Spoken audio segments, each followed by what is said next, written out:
just for people who are interested in tactical Counter-Strike, I suppose, if you stop a team from having mid-control, Dignitas are a team that love mid-control. They play very similar to how we used to. They have actually less variety, which is not great. So if the Astralis know that and they take advantage of that, they could fuck them. But what you want to do is, like, the certain ways you can play mid. So Fallen's made a video on it. You know, you can watch that. He's probably got better explanation than me.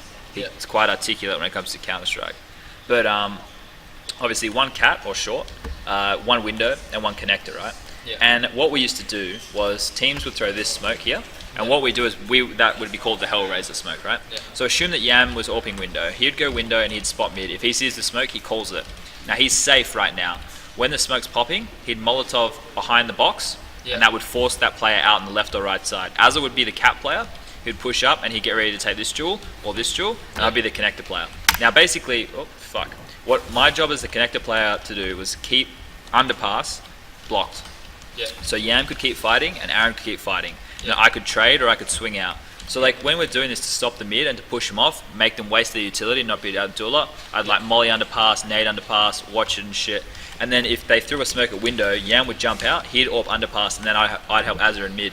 And the plan was, it's an easy way to get a really early frag and disrupt their like mid hole as tease. So it was pretty effective. And then once you have that down, a team that relies on that heavily, you can start fucking with them so easily. You shut that down, or at least you make them think you're going to shut it down. This is important on CT on all maps, right?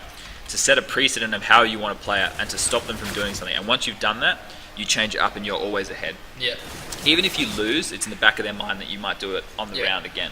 Yeah. So like the idea is to set a precedent of how you want to play and then work around, you know, start doing palace aggros or B-apps aggros or like doing late mid control or like doing actual mid pushes where you push all the way up and shit. It's just you need to have, I think it's really important for a lot of teams out there to not just play the game in the sense of, all right guys, we're starting, I hold B, you hold A, you know, you need to have a plan as a team and know what your goal is, because a lot of these maps, it's heavily rotation based. So you could come up with a strat as a team and you could say, all right, we're going to do that strat that I was talking about, where you Molotov the mid box and you deny mid control, right? Fantastic. But when you do that, you want to play your A player retake A, and you want to play your B on the balcony or something so you can at least get one frag. Yep. And he can get supported from the cat guy. So let's say this happens, right? Do all the mid shit, say we trade out, or let's say that we get mid control and they go A. If they go A, my job is at this point is just to chill, making sure nobody can come up connector and make sure nobody can push the jungle.